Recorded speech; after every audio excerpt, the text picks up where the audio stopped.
Hello नमस्कार, कैसे हैं आप सब। उम्मीद करता हूं कि आप ठीक होंगे और आपकी पढ़ाई बढ़िया चल रही होगी। तो आज से हम जनजातीय आंदोलन देखेंगे। आज हम राजस्थान के जनजातीय आंदोलन देखेंगे कि किस प्रकार से राजस्थान के जनजातियों में मतलब आंदोलन हुए। और तो जनजातीय आंदोलन के बारे में हम भीलों के, मीणाओं के, जो राजस्थान में विशेषकर जो जनजातियां हैं उनमें जो उनके हकों के लिए और उनके जो अधिकारों के लिए संघर्ष किया गया, तो ये जो आंदोलन हुए, ये हम जो राजस्थान के मुख्य आंदोलन है वो देखेंगे। ठीक है, तो मेर विद्रोह, सबसे पहले मेर विद्रोह आता है। ठीक है, तो मेर विद्रोह क्या है। मेर विद्रोह कब हुआ था? 1818 से 1824 ईस्वी के बीच में राजस्थान में मेर विद्रोह हुआ था। कब हुआ था? 1818 से 1824 के बीच में। तो मेरों द्वारा आबाद क्षेत्रों के भूभाग, जैसे मेवाड़ हो गया, मारवाड़ हो गया और अजमेर के अंतर्गत थे। ठीक है, तो मेरों द्वारा आबाद क्षेत्र के भूभाग कहाँ पर थे?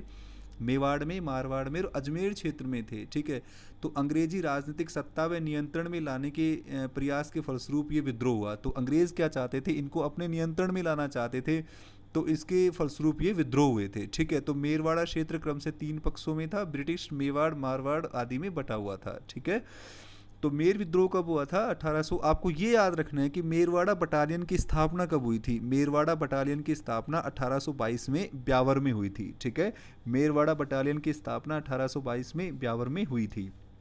ठीक है, तो मेर विद्रोह 1818 से 1824 में, और मेरों द्वारा आवास क्षेत्रों को अंग्रेजी नियंत्रण में लाने के प्रयासों के फलस्वरूप ये विद्रोह हुए थे। ठीक है, अजमेर में जो अंग्रेज सुपरिटेंडेंट था विल्डर ने मेरों के साथ समझौता किया। इनके अनुसार मेरों ने लूटपाट ना करने की सहमति प्रदान करी थी। ठीक है, और मेरवाड़ा क्षेत्र था वो 3 पक्षों में बटा हुआ था, ब्रिटिश, मेवाड़ और मारवाड़ में, और मेरवाड़ा बटालियन की स्थापना 1822 में ब्यावर में की गई थी। ठीक है, मेरवाड़ा बटालियन की स्थापना 1822 में कहा? ब्यावर में की गई थी। अब भील विद्रोह, तो भील विद्रोह राजस्थान में मुख्यतः जो विद्रोह हैं वो भील विद्रोह हैं। ठीक है, तो भील विद्रोह में ये 1818 से 81 तक चले थे। ठीक है, तो मेवाड़ का दक्षिणी पश्चिमी पहाड़ी क्षेत्र है वो भूमट कहलाता है, जिसको भूमट बोलते हैं, और यहाँ भील जनजाति मुख्यतः निवास करती है। ठीक है, तो जो मेवाड़ का दक्षिणी पश्चिमी पहाड़ी क्षेत्र जहाँ भील और गरासिया रहते हैं, भूमट कहलाता है। और कंपनी ने प्रशासनिक दृष्टि से इस भूमट क्षेत्र को 2 भागों में बांटा था, खेरवाड़ा और कोटड़ा में। ठीक है, तो खेरवाड़ा और कोटड़ा में इस प्रशासनिक दृष्टि से कंपनी ने इन 2 क्षेत्रों को बांटा था। ठीक है, प्रशासनिक दृष्टि से 2 क्षेत्रों को बांटा था। तो भील अपनी पाल के समीपी अन्य गांवों से रखवाली, चौकीदारी, नामक कर तथा अपने क्षेत्र से गुजरने वाले माल और यात्रियों से बोलाई, सुरक्षा कर वसूल करते थे, और अंग्रेजों द्वारा भीलों से अधिकार छीन लिया गया था। ठीक है, तो भील क्या करते थे कि जो कोई उनकी गांव की पाल के समीप से निकलता था तो उससे तो रखवाली या फिर चौकीदारी कर वसूल करते थे। ठीक है, और या फिर उनके क्षेत्र से कोई व्यक्ति माल लेके जा रहा है ना, तो उनसे वो बोलाई मतलब सुरक्षा कर वसूल करते थे। ठीक है, तो अंग्रेजों ने उनसे ये अधिकार छीन लिया था, उन अंग्रेजों ने उनसे ये अधिकार छीन लिया था। ठीक है, तो भीलों के मुख्यतः अधिकार छीन लिए थे। तो हुआ क्या था? वन उत्पादों के निःशुल्क उपभोग के अधिकार की समाप्ति कर दी गई, नवीन भू राजस्व व्यवस्था शुरू कर दी गई, पैठ बेगार प्रथा शुरू कर दी गई, दोषपूर्ण आबकारी नीति थी और अंग्रेजों की भेदभावपूर्ण नीति थी, ये उनके ऊपर थोपे गए थे। ठीक है, तो जनवरी 1826 में गरासिया भील मुखिया दौलत सिंह और गोविंद राम ने अंग्रेजों व उदयपुर राज्य के खिलाफ विद्रोह कर दिया। ठीक है, तो किनके नेतृत्व में विद्रोह हुआ था?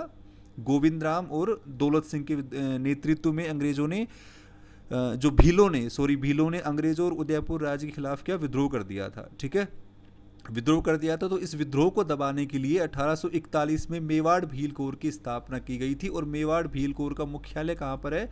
खेरवाड़ा उदयपुर में है। ठीक है, मेवाड़ भील कोर का मुख्यालय कहाँ पर है? खेरवाड़ा उदयपुर में है। तो आपको ये याद रखना है। पहले क्या हुआ था? मेरवाड़ा बटालियन, तो मेरवाड़ा बटालियन की स्थापना 1822 में ब्यावर में, और मेवाड़ भील कोर की स्थापना 1841 में खेरवाड़ा उदयपुर में। ठीक है, खेरवाड़ा उदयपुर में। तो 25 अप्रैल 1881 को सचिव श्यामल दास और ऋखवदेव मंदिर के पुजारी खेमराज भंडारी के माध्यम से एक समझौता करवाया गया था। ठीक है, तो ये भील विद्रोह हुआ था, भील विद्रोह हुआ था ये। अब देखो गोविंदगिरी, तो आदिवासियों के मसीहा हैं ये गोविंदगिरी, है ना। तो गोविंदगिरी का मतलब जो जनजातीय आंदोलन में मुख्यतः बहुत बड़ा योगदान है। तो आपको गोविंदगिरी का सबसे पहले तो जीवन परिचय याद करना है। ठीक है, गोविंदगिरी का सबसे पहले आपको जीवन परिचय याद करना है, इसमें से आपसे पूछा ही जाता है मैक्सिमम। ठीक है, तो गोविंदगिरी का जन्म कहाँ पर हुआ था? ये भी बहुत इंपॉर्टेंट है कि गोविंद गिरी का जन्म कहाँ पर हुआ था। बासिया या फिर बेड़सा गांव डूंगरपुर में इनका जन्म हुआ था 1858 ईस्वी में, ठीक है। और एक बंजारा परिवार में इनका जन्म हुआ था। इनके गुरु का नाम था राजगिरी, जो बूंदी के दसनामा अखाड़ा के गुरु थे, ठीक है।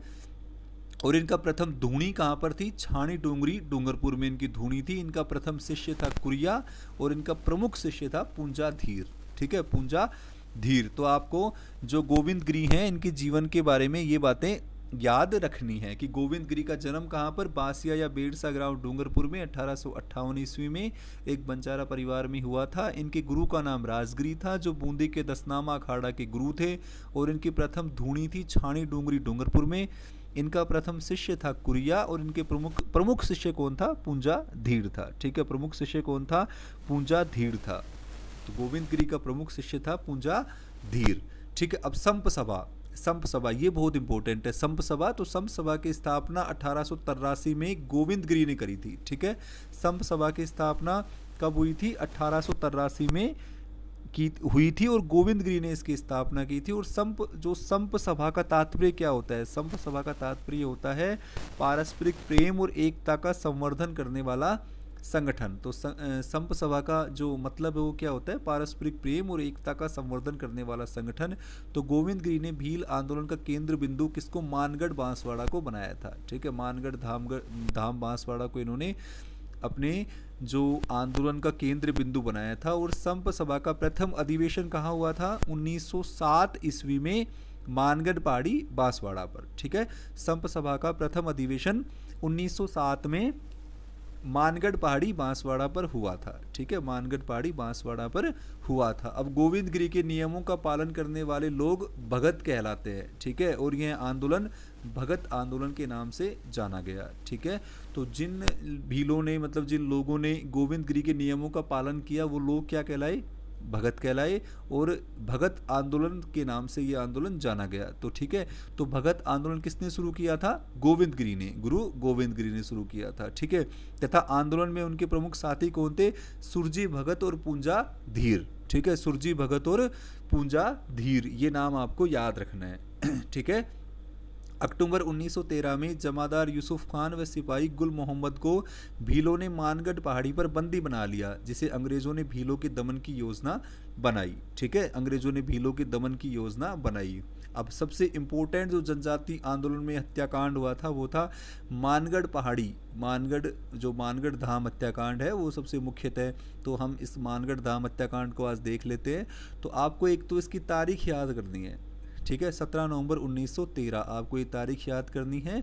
और ये भी याद करना है आपको कि मानगढ़ धाम हत्याकांड कब हुआ था? मार्गशीर्ष पूर्णिमा को, ठीक है, मार्गशीर्ष पूर्णिमा को। और उसको राजस्थान का जलियांवाला बाग हत्याकांड कहते हैं, ठीक है। तो राजस्थान का जलियांवाला बाग हत्याकांड किसको कहते हैं? मानगढ़ धाम हत्याकांड को बोलते हैं। और ये 17 नवंबर 1913 ईस्वी को घटित हुआ था, मार्गशीर्ष पूर्णिमा के दिन, ठीक है, मार्गशीर्ष पूर्णिमा के दिन।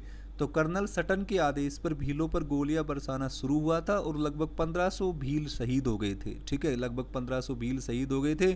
और गोविंद गिरी और पूंजा धीर को बंदी बना लिया गया था, ठीक है। गोविंद गिरी और पूंजा धीर को बंदी बना लिया गया था। गुरु गोविंद गिरी जेल से रिहा होने के बाद अहमदाबाद संभाग के पंचमहल जिले के झालोद तालुका के कंबोई गांव में रहने लगे। आपको ये याद रखना है कि जब गोविंद गिरी को मानगढ़ धाम के बाद बंदी बना लिया गया तो रिहा होने के बाद वो कौन से गांव में रहे थे? कंबोई गांव में रहे थे, ठीक है। और 30 अक्टूबर 1931 को उनका देहांत हो गया था, ठीक है। 30 अक्टूबर 1931 को देहांत हो गया था। और मानगढ़ धाम पर जो गोलियां चली थी वो किसके आदेश पर चली थी? कर्नल शटन के आदेश पर चली थी। किसके आदेश पर? कर्नल शटन के आदेश पर, ठीक है। और अक्टूबर 1931 में इनका देहांत हो गया था। अक्टूबर 1931 में इनका देहांत हो गया था।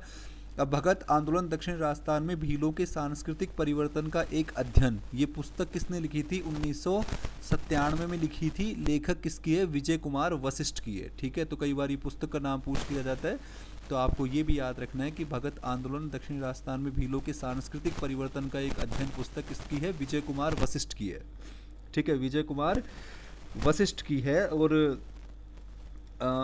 विजय कुमार वशिष्ठ के अब मानगढ़ धाम को 2 सितंबर 2002 ईस्वी को शहीद स्मारक का दर्जा दे दिया गया है और 1 नवंबर 2022 को इसको राष्ट्रीय स्मारक का दर्जा भी दिया गया है। ठीक है, तो अभी शहीद स्मारक और क्या बोलते हैं राष्ट्रीय स्मारक है। तो मानगढ़ धाम में 2 सितंबर 2002 को तत्कालीन मुख्यमंत्री श्री अशोक गहलोत द्वारा शहीद स्मारक का यहाँ पर लोकार्पण किया गया और 1 नवंबर 2022 को मानगढ़ धाम को राष्ट्रीय स्मारक का दर्जा दिया गया। ठीक है, इसी दिन माननीय प्रधानमंत्री जी बांसवाड़ा से मानगढ़ धाम आए।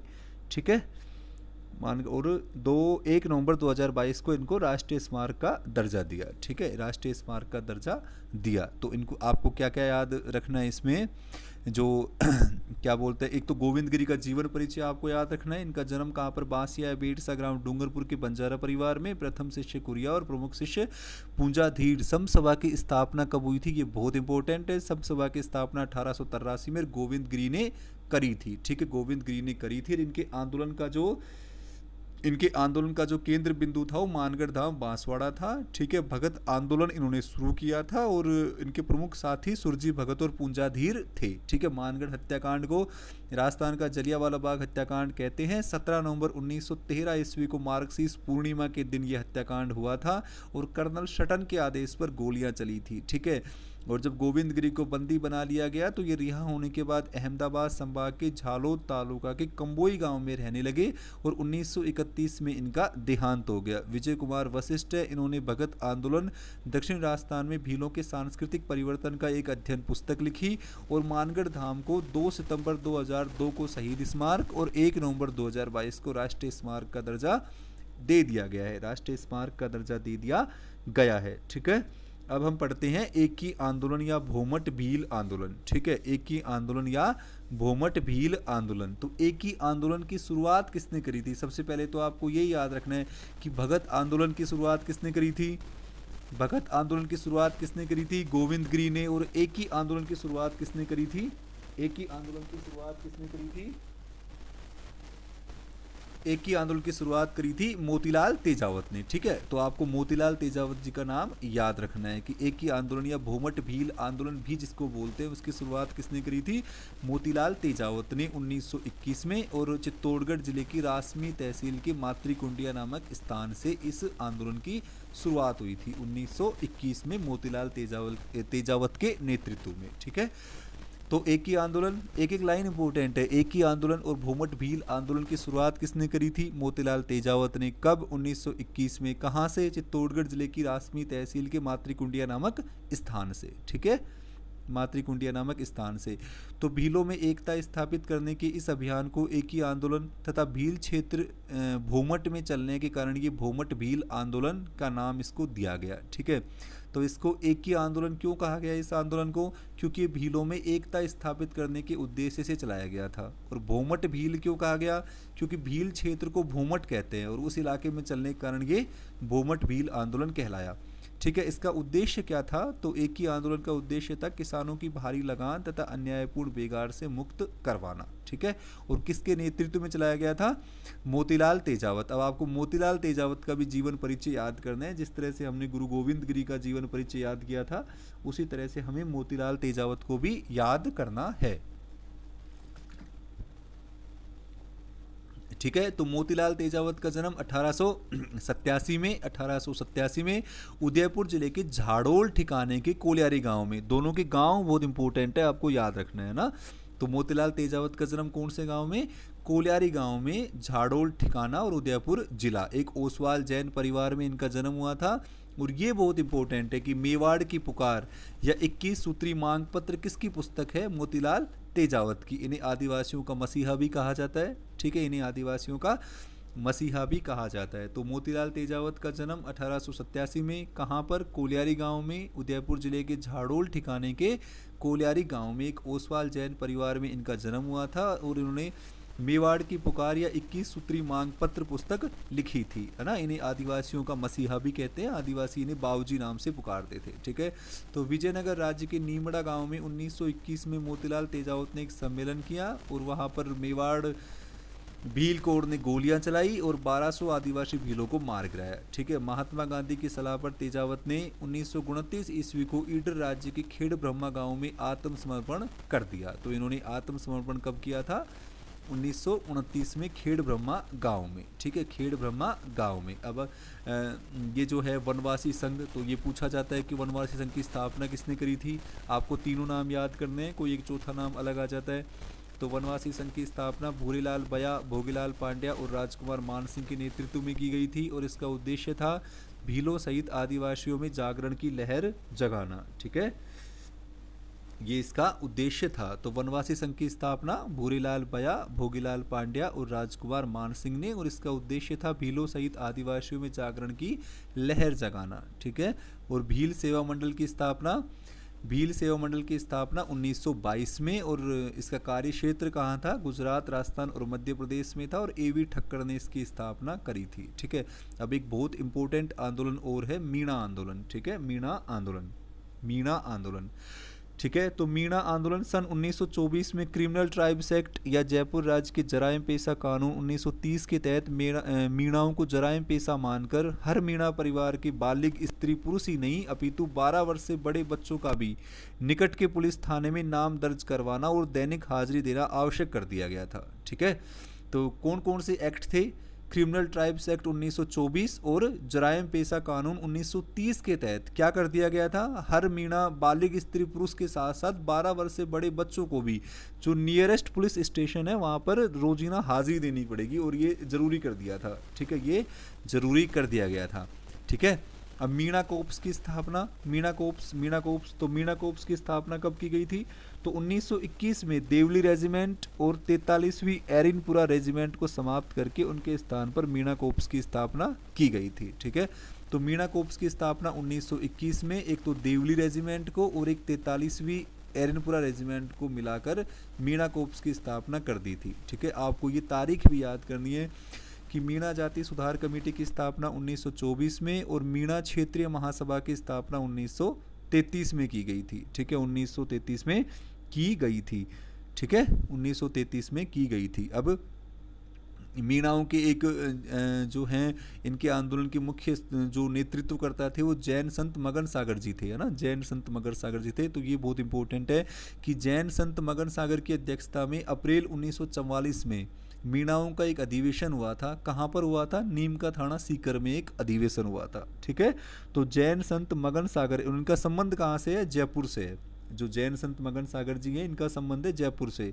तो जैन संत मगन सागर की अध्यक्षता में अप्रैल 1944 में मीणाओं का एक वृहद अधिवेशन हुआ था नीम का थाना में, जहां राज्य मीणा सुधार समिति का गठन किया गया, जिसके अध्यक्ष बंशीधर शर्मा को बनाया गया था। बंशीधर शर्मा को बनाया गया था। तो राज्य मीणा सुधार समिति का अध्यक्ष किसको बनाया गया था? बंशीधर शर्मा को। ठीक है, बंशीधर शर्मा को, है ना। अब एक दादरसी कानून भी आया था। तो 4 मई 1946 को ठक्कर बाबा के प्रयासों से इसको समाप्त कर दिया गया था। दादरसी कानून किसके प्रयासों से समाप्त हुआ था? किसके समाप्तों से? ठक्कर बाबा के समाप्तों से। ठीक है, ठक्कर बाबा के समाप्तों से। अब एम पास क्या है? एम पास, तो एम पास क्या होता था? 10 अगस्त 1946 को जारी किया गया था।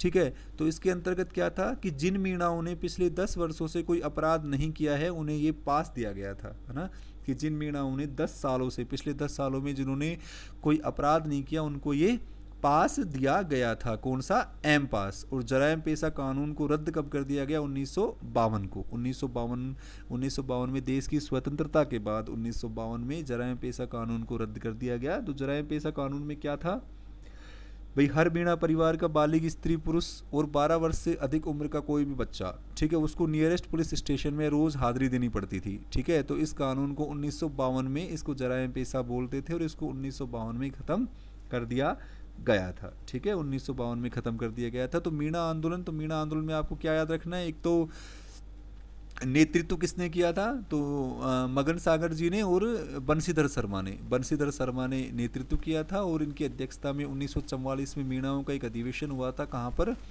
कहाँ पर हुआ था? नीम का थाना सीकर में, ठीक है, नीम का थाना सीकर में। और जराइम पेशा कानून 1930 में लागू हुआ था और 1952 में इसको समाप्त कर दिया गया था। एक आपको एम पास भी याद रखना है कि एम पास शुरू 10 अगस्त 1946 को, और जिन मीणाओं ने पिछले 10 वर्षों से कोई अपराध नहीं किया था उन्हें ये पास दिया गया, ठीक है, उन्हें ये पास दिया गया, ठीक है। अब लासोड़िया आंदोलन तो हम देख चुके हैं संत संप्रदाय में। लासोड़िया आंदोलन का शुरुआत किसने किया था? संत मावजी ने किया था। ये मेवाड़ में और डूंगरपुर बांसवाड़ा वागड़ क्षेत्र के आसपास की भीलों में सामाजिक सुधार के लिए शुरू किया गया था, ठीक है। तो लासोड़िया आंदोलन का संबंध किससे है? संत मावजी से है। और हरिजन सेवा समिति की स्थापना किसने करी थी? भोगलाल पांड्या ने, जी ना। तो भोगलाल पांड्या को वागड़ का गांधी भी कहते हैं, ठीक है। तो हरिजन सेवा समिति की स्थापना भोगलाल पांड्या ने करी थी और डूंगरपुर में 1935 में करी थी, ठीक है, डूंगरपुर में 1935 में। ये बहुत इंपॉर्टेंट है, सीधे क्वेश्चन आते हैं कि लासोड़िया आंदोलन का प्रवर्तक कौन था? तो संत मावजी। हरिजन सेवा समिति की स्थापना 1935 में डूंगरपुर में भोगलाल पांड्या ने, ठीक है।